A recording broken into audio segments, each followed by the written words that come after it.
Hello, fellow geeks out there. It's that time again to listen to a podcast from the GeekCast Radio Network. Fight the criminal, chase the bad guys, save the world, fly to the sky.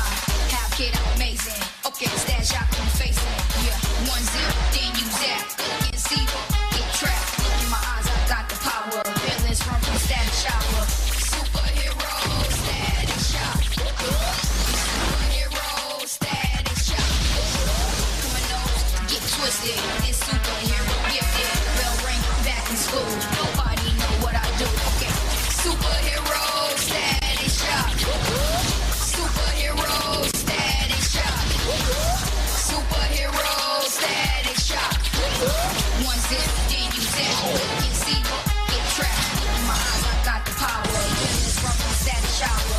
Criminals, get twisted. This superhero gifted. Bell ring, back in school. Nobody know what I do. Okay, superhero, static shock. Hello and welcome to the 97th episode of ToonCast, brought to you by the GeekCast Radio Network. I'm your host, Dave, joined Mike, and today I'm joined once again by Steve Megatron. Hello. Hello. And the rising star herself, Tara. Hello. Hey.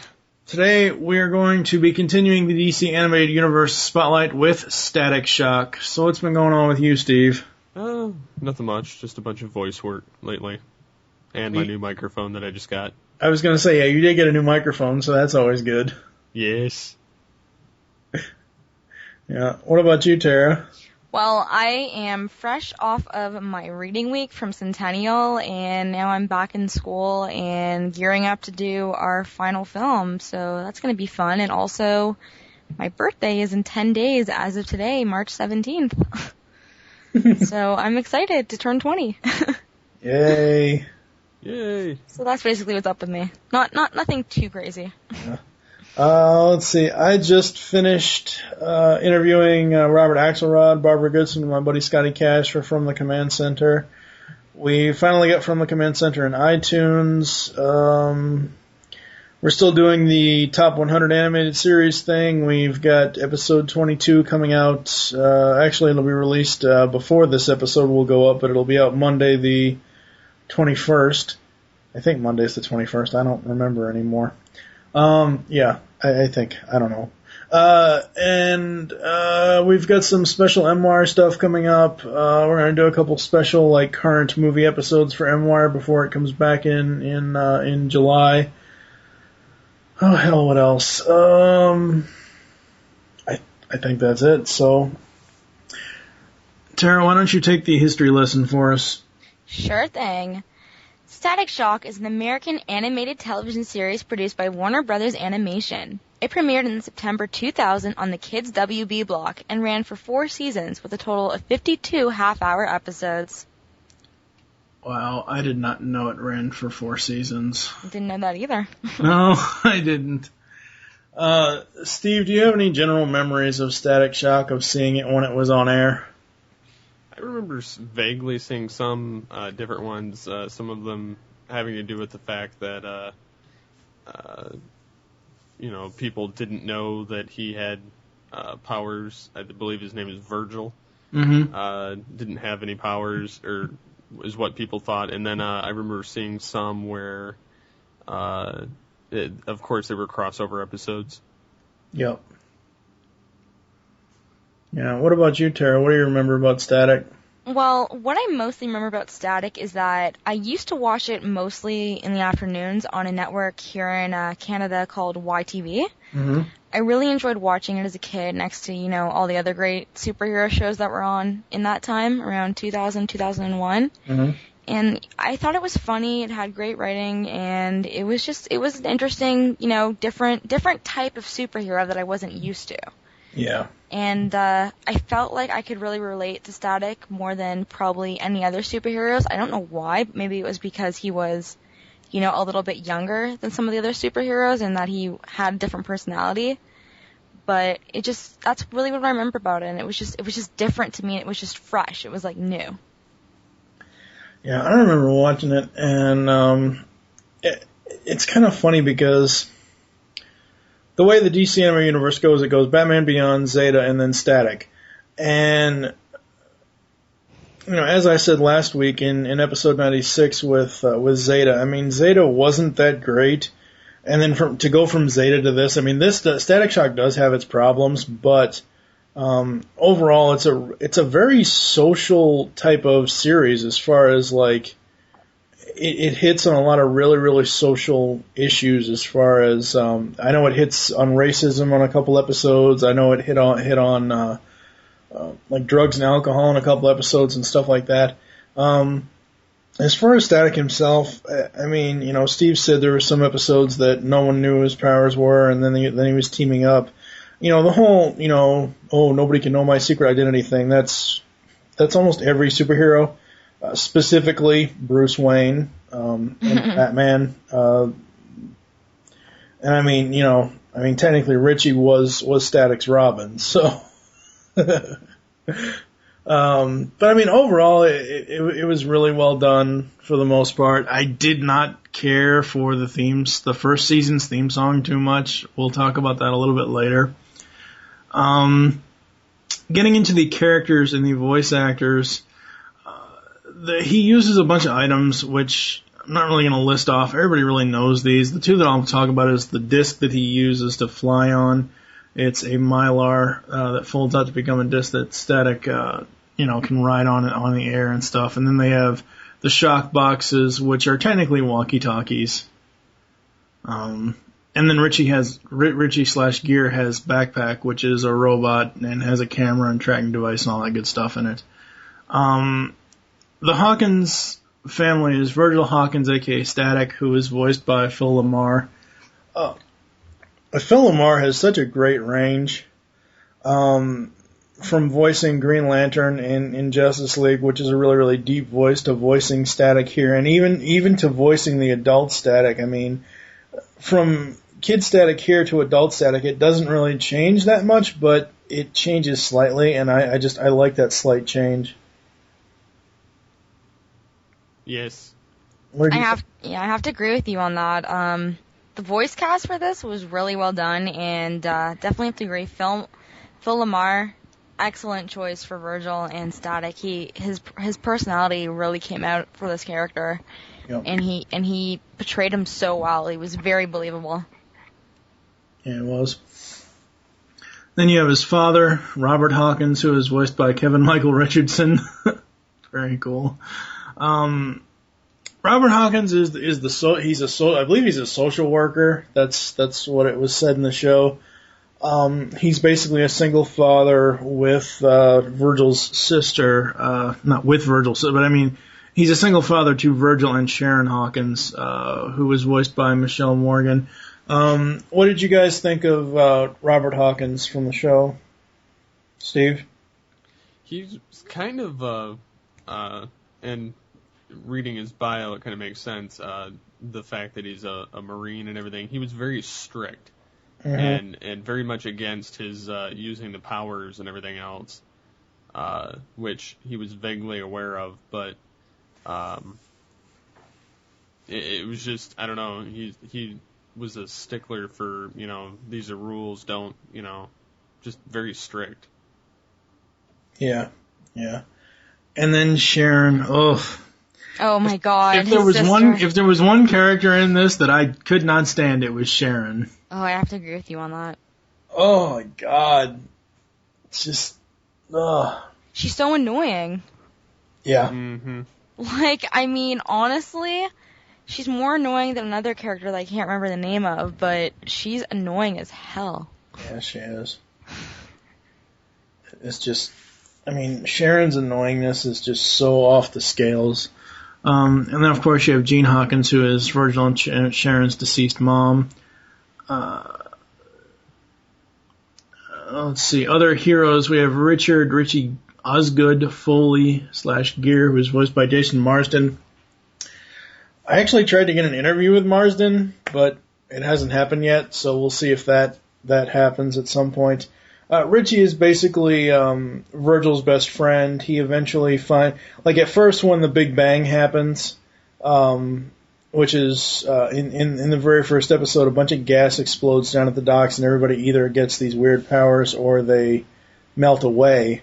At first, Richie doesn't think he has powers, but then after time, it's revealed that he's like a super genius.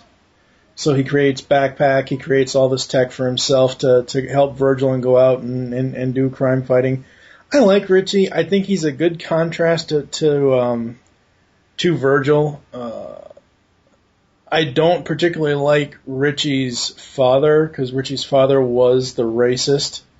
I mean, it just goes to show you that all different types of kids have different types of home lives. And, I mean, you know, Richie, he's got to lay off the fries. Yeah, lay off the fries. Yeah. What about you, Steve? Did you like Richie at all? Yeah, I'd have to say that those are, between that one and the main character, Static, I'd have to say those are the two favorites of the show. Yeah. And then they have Adam Evans, a.k.a. Rubber Band Man. This was one of the coolest, just the way they did the animation for Rubber Band Man, I really liked it. I mean, it's essentially, you know, a nod to like Plastic Man and Elongated Man and stuff like that, but very, very, very cool. Can I comment on this guy for a sec? Yeah. All right. Well, I have to definitely agree with you. Rubber Band Man is one of my favorite Bang Babies from the series. Mm-hmm. Especially in episode 5, where it's revealed a little bit more about his past, in terms of him being a songwriter and getting his song stolen from him.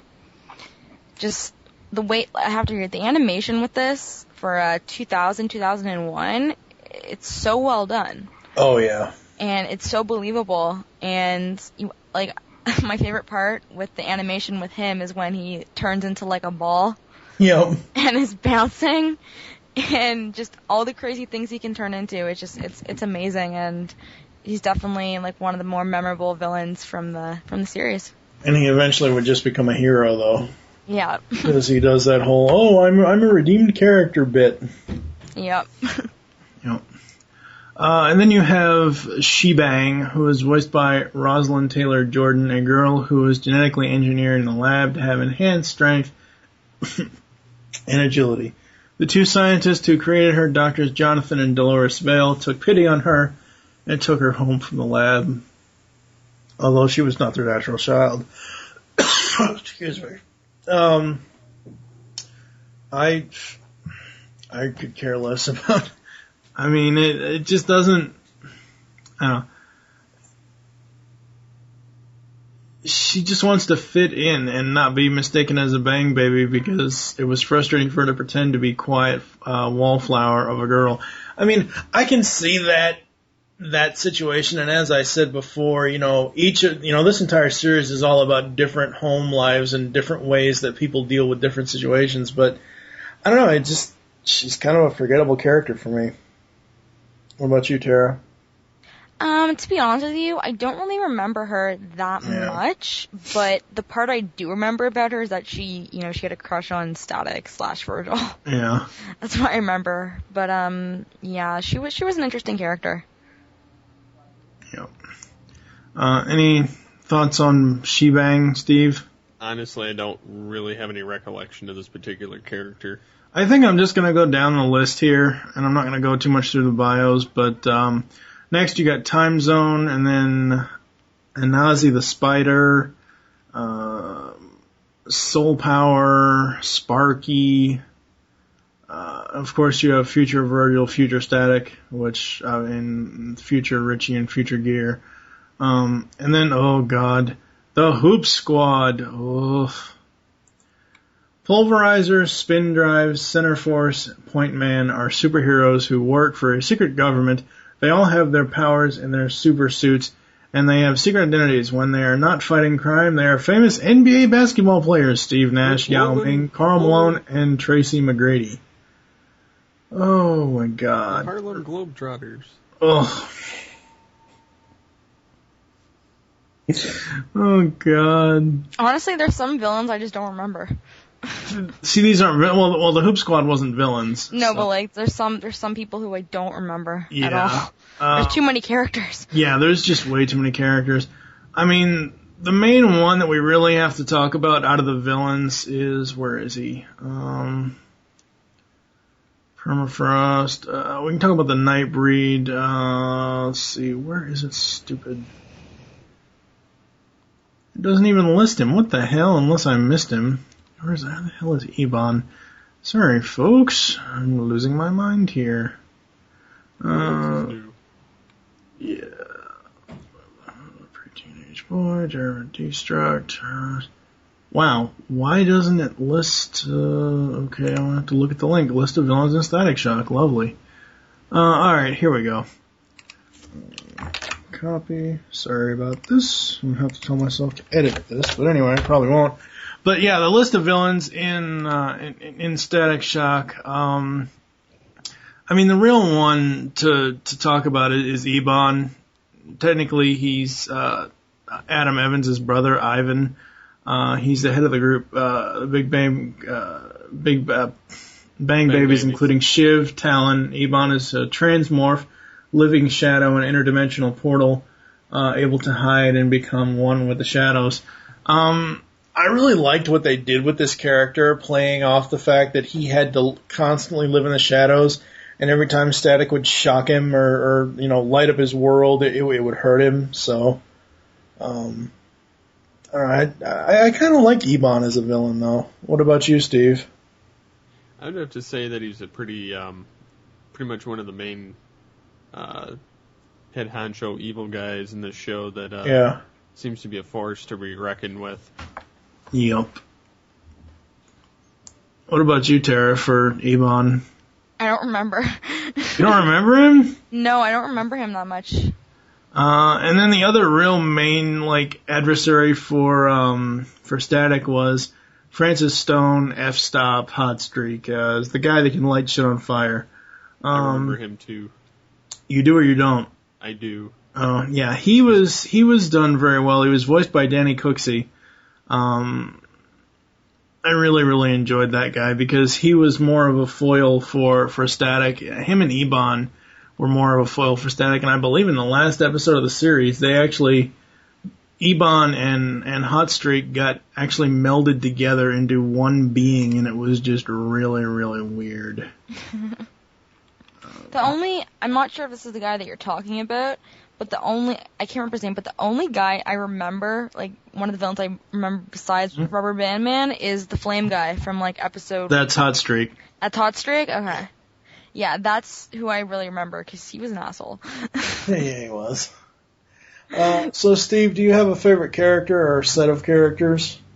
I'd probably have to go with Static, just because he's such a kick-ass character, and he got to meet so many of the elite of the Justice League. Yeah. What about you, Tara? Definitely Static / Virgil. Yeah.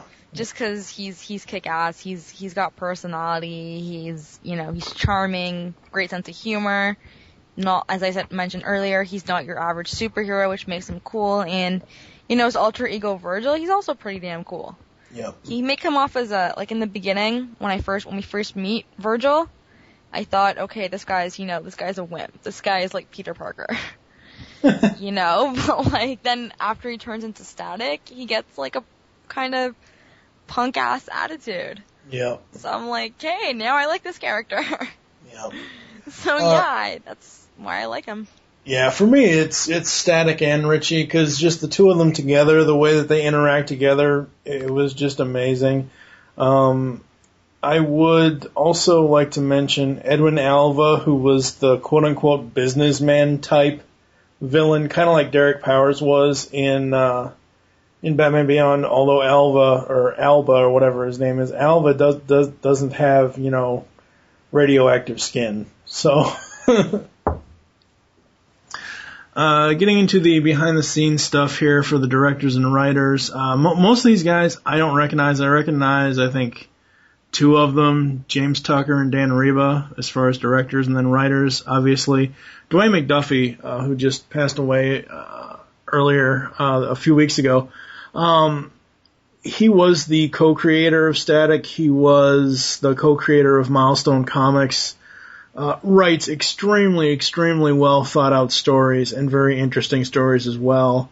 And then for some of the other writers, you have John Semper, who has also done the Amazing Spider-Man, not the Amazing Spider-Man, Spider-Man 94.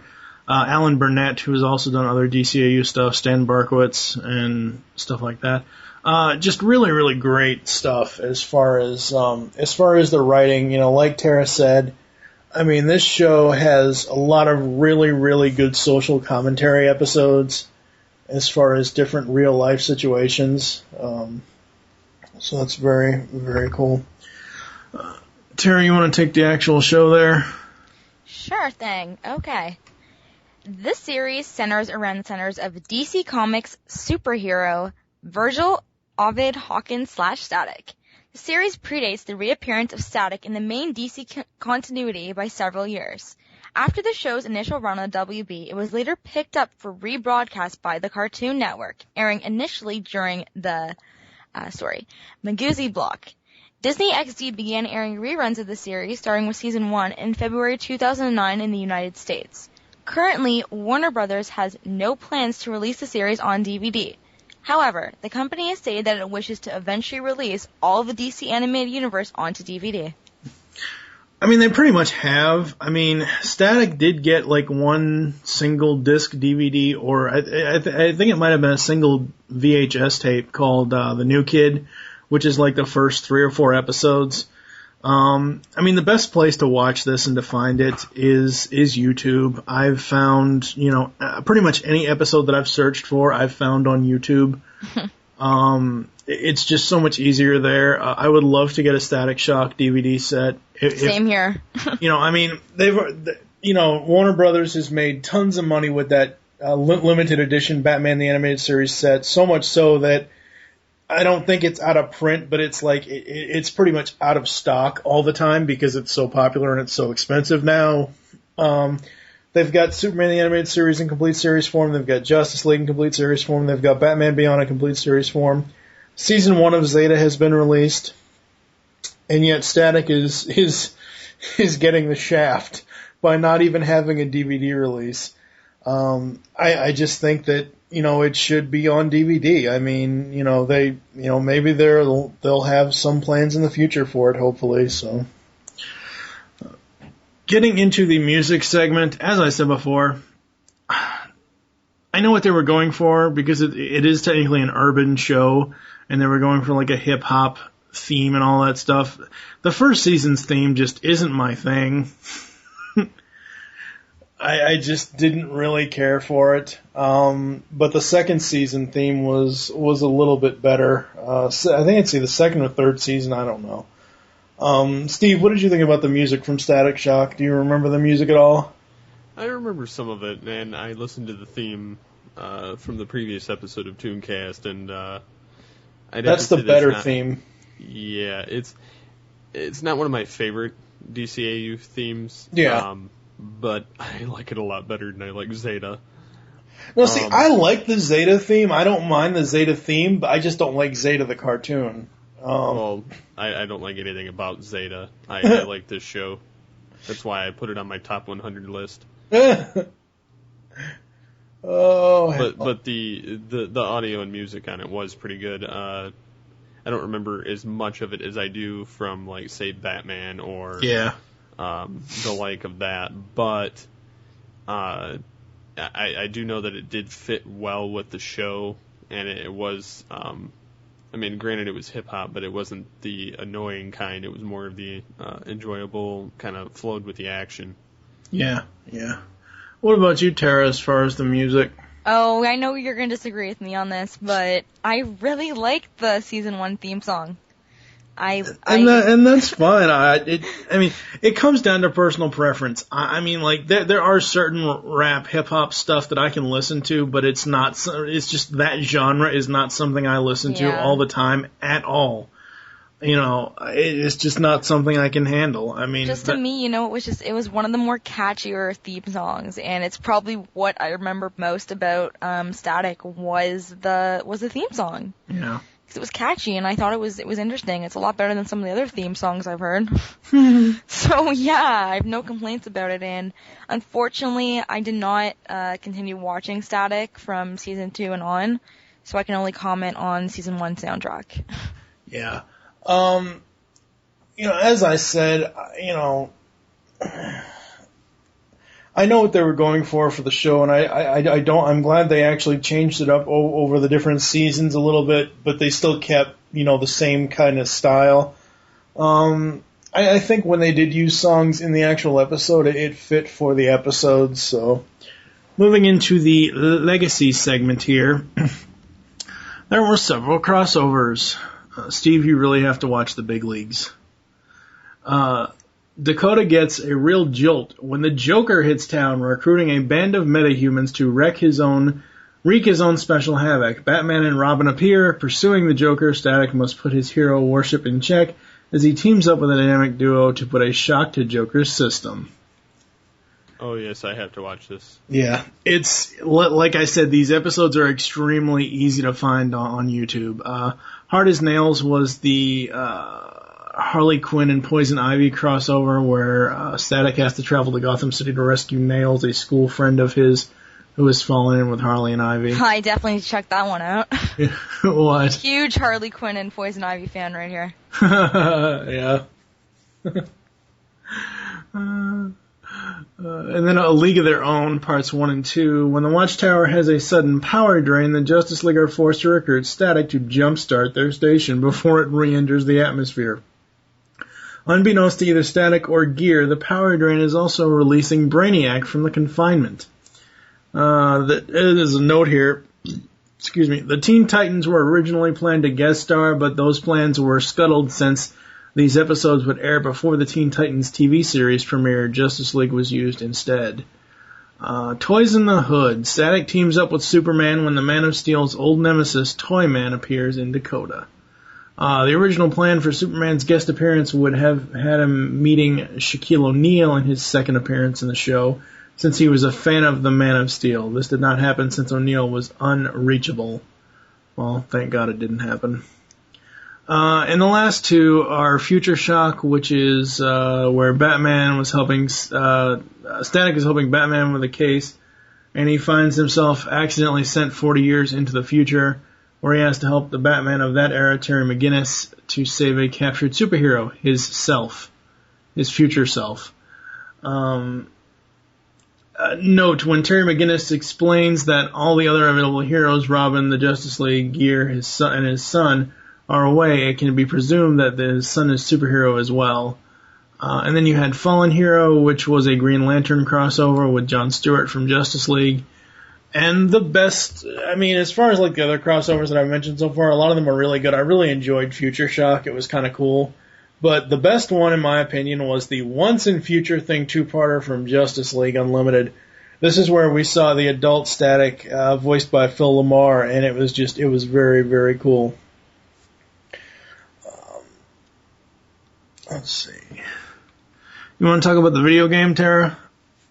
Sure, I'll talk about the video game. A Static Shock video game for the Game Boy Advance was developed by Vicarious Visions with a story by Dwayne McDuffie Duffy in 2002. Despite advertisements in magazines and comic books, the game was canceled when Midway Games, the game's distributor, stopped releasing GBA games following a series of financial difficulties. Alright, so we're going to move on to some ads and some other stuff, and then we'll come back with our final thoughts.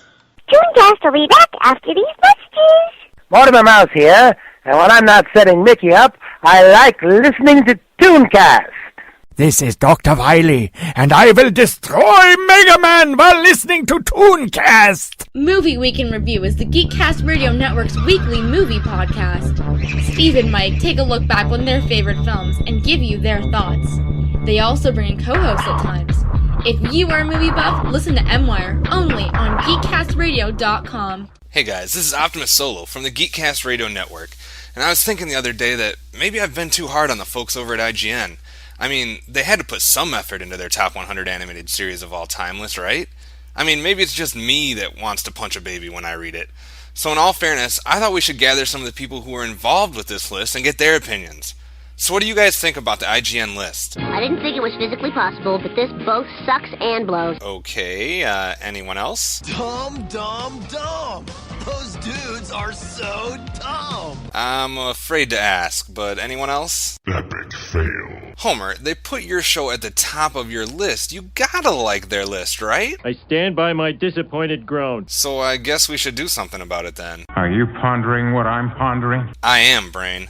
I think we should unveil the GeekCast Radio Network's top 100 animated series of all time list. I second that emotion. And I know that our list will be much better than the IGN list. Do you know why? We watch a lot of TV. That and the fact that we are teaming up with This Week in Geek, the Pop Culture Network, Chicken Pop Pod, and some other great geek sites. By your powers combined, we will give you a list geeks everywhere can be proud of. Coming in 2011 to a podcatcher near you. He brought you laughs. He brought you fun. And now he's going to bring you movies. That's right, Double D is back with an all-new show. It's Double D Does the Movies. From the makers of the hit blog, read by tens of internet users across the Southern Ontario region, comes an all-new monthly podcast by movie lovers for movie lovers. Double D will be joined by his friends in the podcasting and filmmaking communities to discuss all the latest movie happenings. From Hollywood all the way to the Southern Ontario region, he's got you covered. Catch Double D Does the Movies, available now at thisweekingeek.net. Be afraid. Be very afraid.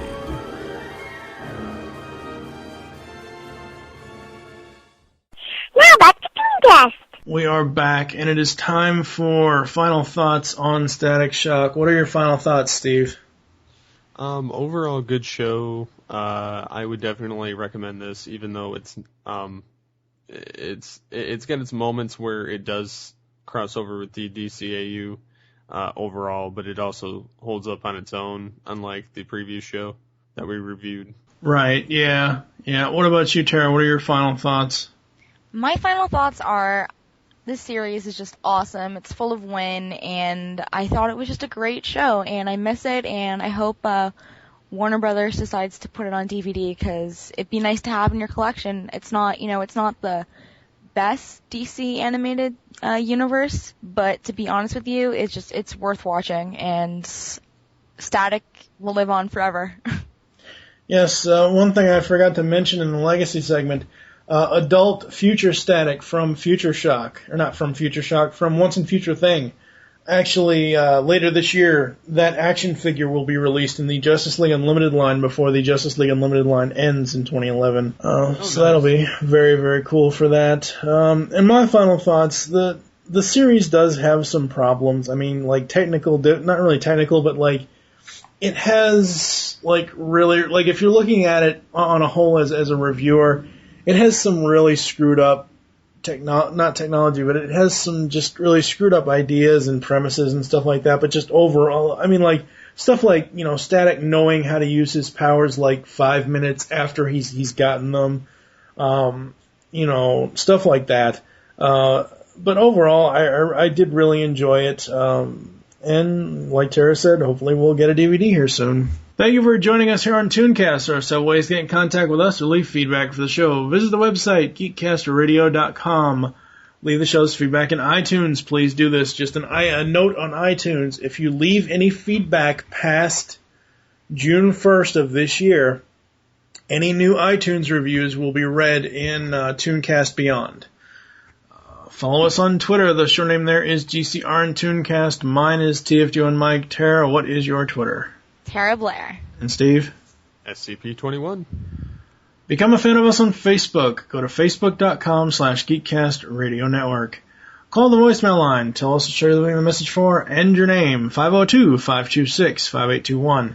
Again, I will remind everyone, as of right now, you can call in if you want to leave a voicemail for ToonCast for episode 100. We will be playing voicemails in episode 100 of people's thoughts of the show overall. If you are a fan who has followed us over the last 2 years and has listened to eventually all 99 episodes, go ahead and leave a voicemail. You need to do that before May 27th. May 27th is the deadline for voicemails for episode 100 of ToonCast. We hope you enjoyed this episode and wish you'll join us next time when we will be continuing the DCAU Spotlight with Justice League, where Lupus Convoy will be returning with me to talk about some JL stuff. For now, I am TFG1 Mike with Tara, the Rising Star. And Steve Megatron Phillips. Thank you for listening. Until next time. Dun, dun, dun. I'm leaving that in, you know that, right?